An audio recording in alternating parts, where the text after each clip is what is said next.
JEE mains की daily PYQ series में आज हम जेई मेंस 2023 13 अप्रैल का क्वेश्चन डिस्कस करेंगे। इसमें एक इक्वेशन गिवन है, बोला गया है कि इसके कितने रूट पॉसिबल है।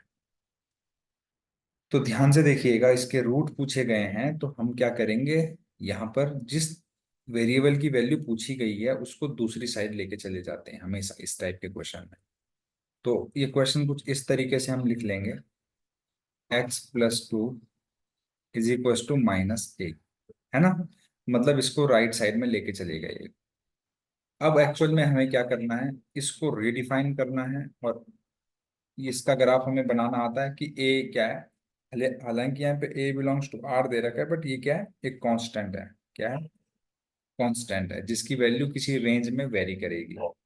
तो अब मैं मुझे क्या करना है, इसका ग्राफ बनाना है और इसका ग्राफ बनाना है, और जितने पॉइंट पर इंटरसेक्ट करेगा उतने ही रूट्स हो जाएंगे इसके। कभी भी अगर दो इक्वेशन दी जाती है और उनके रूट्स पूछे जाते हैं तो दोनों के पॉइंट ऑफ इंटरसेक्शन जो होते हैं नंबर ऑफ रूट्स कहलाते हैं। अब ध्यान दीजिए, यहां पर मुझे करना क्या है, सबसे पहले इस मॉड को डिफाइन करना है, और मॉड को डिफाइन करा कैसे जाता है वो मैं आपको बताने वाला हूँ। सबसे पहले एक नंबर लाइन ड्रॉ करो। इस मॉड के अंदर जो जो है, जैसे कि यहाँ पर x-1 है और x+2 है, पता करो ये कब कब जीरो हो रहे हैं। तो ये हो रहा है -2 पे जीरो, तो -2 लिख दीजिए। और ये जो हो रहा है वो 1 पे जीरो हो रहा है। अब करेंगे डिफाइन। देखिए 1 से बड़ी वैल्यू के लिए मॉड के अंदर वाला ये और ये दोनों पॉजिटिव है। जब मॉड के अंदर पॉजिटिव लिखा होता है तो मॉड डायरेक्टली हट जाता है, और मॉड के अंदर जब नेगेटिव होता है तो मॉड को हटाते टाइम एक नेगेटिव एक्स्ट्रा लगाया जाता है। तो वही मैं यहाँ पे करूंगा। तो क्योंकि पॉजिटिव जब रखा है दोनों के अंदर, तो मैं डायरेक्टली मॉड को हटा सकता हूँ। ये कुछ इस तरीके से हो गया।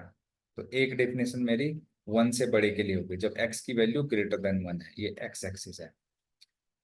अब हम इस रीजन में डिफाइन करते हैं, जब -2 से 1 के बीच में x की वैल्यू होगी तो ये वाला ब्रैकेट जो है नेगेटिव होगा, ये पॉजिटिव होगा। तो जो नेगेटिव है उसको नेगेटिव साइन के साथ खोल दिया मैंने,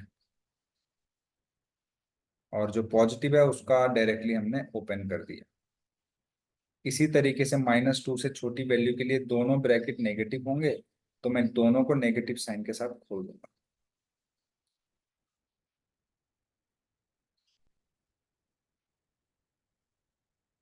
ये देखिए मैंने इस तरीके से इनको खोल दिया, तो 3 डेफिनेशन आ गई मेरे पास। अब मैं क्या करूंगा, इनको थोड़ा सा सिंप्लीफाई करके लिखता हूँ ताकि मैं थोड़ा सा इनका ग्राफ बना सकूं।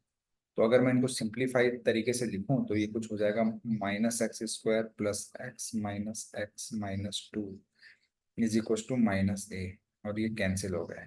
तो एक्चुअल में ये आ गया x-x², माइनस को कॉमन ले लेते हैं। इस तरीके से इसको भी हम कर लेते हैं। तो यहाँ से क्या आएगा, -x² +x+x+2 is equal to -a।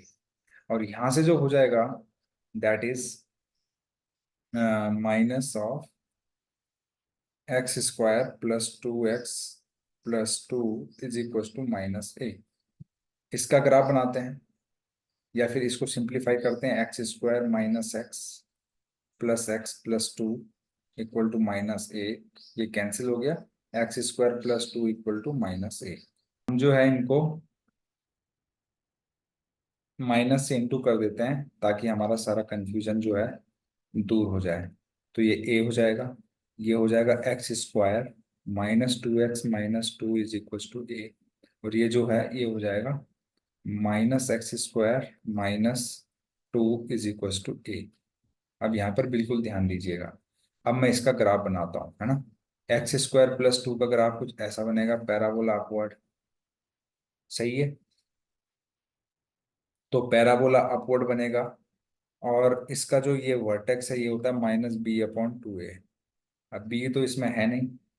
क्यों नहीं है, क्योंकि ax² + bx + c होता है स्टैंडर्ड क्वाड्रेटिक, और इसमें x का कोएफिशिएंट तो है नहीं। तो इसका वर्टेक्स 0, कॉमा 0 रखेंगे तो आएगा 0,2। ठीक है, इसका हम ग्राफ बनाते हैं। x² माइनस 2x प्लस 2, तो इसका भी पैराबोला अपवर्ड बनेगा इस तरीके से, और इसका वर्टेक्स भी -b/2 आएगा। -b यहाँ पे -2 है, b की वैल्यू -2 है, तो ये 2, यानी कि 1 आ जाएगा। अब जैसे ही आप 1 इस क्वाड्रेटिक में पुट करेंगे तो आपको जो वैल्यू मिलेगी वो आ जाएगी y की वैल्यू, तो रखिए 1, 1 रखेंगे तो -4, यानी कि -3, ये आपको मिलेगा। और इसके वर्टेक्स की बात करें तो क्योंकि x² का कोएफिशिएंट नेगेटिव है तो ये बनेगा कुछ पैराबोला डाउनवर्ड। इसका जो वर्टेक्स होगा वो होगा 0, -2, 0, -2 होगा। ठीक है, अब बिल्कुल ध्यान दीजिएगा। अब यहाँ पर जो वैल्यू है ना, यहाँ पर x की जो वैल्यू है वो -2 से छोटी है। अब इसका वर्टेक्स जो है वो कहाँ पे है, 0 पे है, और -2 जो है और लेफ्ट में होगी यहाँ पे। तो अगर -2 यहाँ पे आप रखते हैं तो कितना आपको मिलने वाला है, -2 का स्क्वायर यानी 4 और 2 6, -2, 6 मिलने वाला है।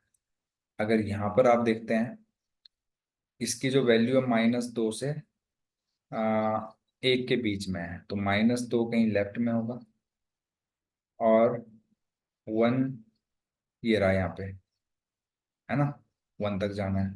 तो -2 पे इसकी वैल्यू कितनी आएगी, आप पुट करके देख लो। -2, -2 रख दीजिए, 4 हो जाएगा, और 4 8, 8 में से 2 गया 6, -2, 6, है ना। -2 से 2, 6 से लेकर 1, -3 तक आएगी। और इस क्वाड्रेटिक की जो वैल्यू है वो कहाँ से, 1, 1 से आगे देखना है। अब क्योंकि इसका वर्टेक्स 0 पे है तो 1 कहीं यहाँ होगा। अब 1 पुट करेंगे आप इसमें तो क्या आएगा, -1, -3, तो 1, -3। अब बिल्कुल ध्यान से देखिए, बिल्कुल ध्यान से, चाहे तो मैं सिंगल ग्राफ में प्लॉट कर दूंगा इसको, चाहे तो मैं यहीं पे समझा दूंगा। देखिए, इस क्वाड्रेटिक में x की वैल्यू -2 से छोटी है, यानी आप लेफ्ट में जाएंगे, तो लेफ्ट में जाते टाइम आपको ग्राफ कौन सा मिलेगा भाई, ये वाला।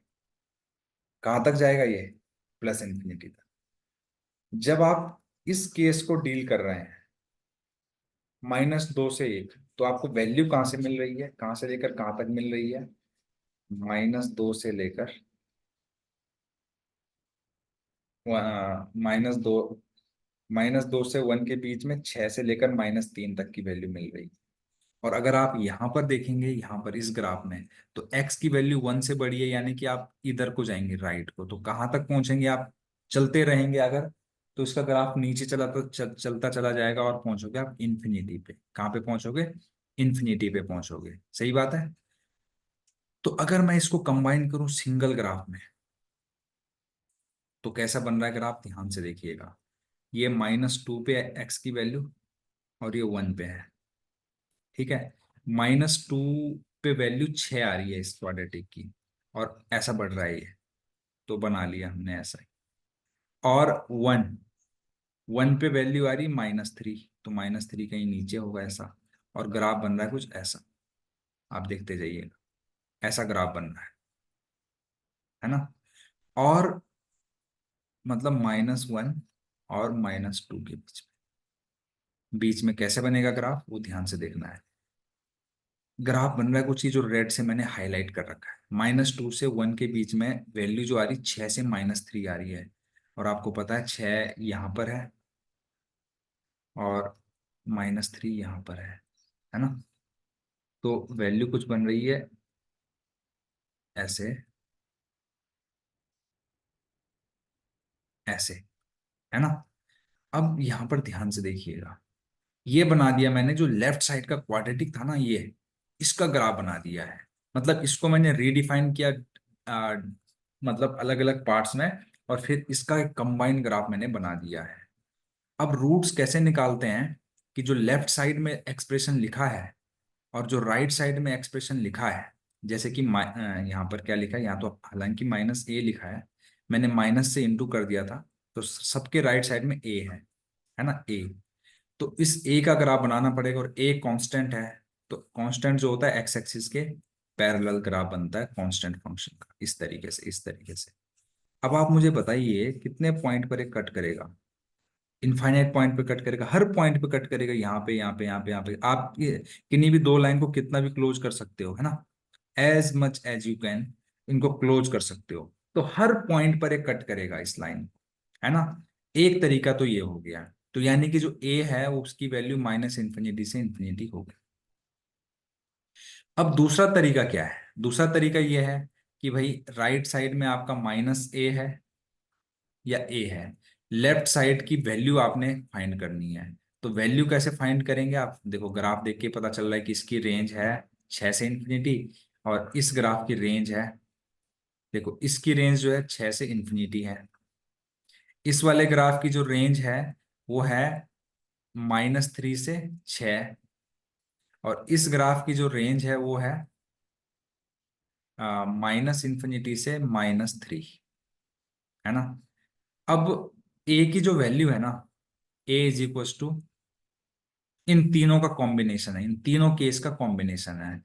तो मैं क्या करूंगा, अगर मैं तीनों रेंज, इसकी रेंज, इसकी रेंज, इसकी रेंज का यूनियन करूंगा, है ना, तीनों रेंज का यूनियन करूंगा। दूसरा तरीका, मतलब अगर यहां से समझ में नहीं आ रहा है, तो ए का जो वैल्यू आएगा ना वो माइनस इन्फिनिटी से इन्फिनिटी आ जाएगा। सही है। तो यानी कि ए बिलोंग्स टू माइनस इन्फिनिटी से इन्फिनिटी इस क्वेश्चन का आंसर है। आई होप आपको ये क्वेश्चन अच्छे से समझ में आया होगा। प्लीज चैनल को लाइक, शेयर और सब्सक्राइब करना बिल्कुल ना भूलें। Thank you very much.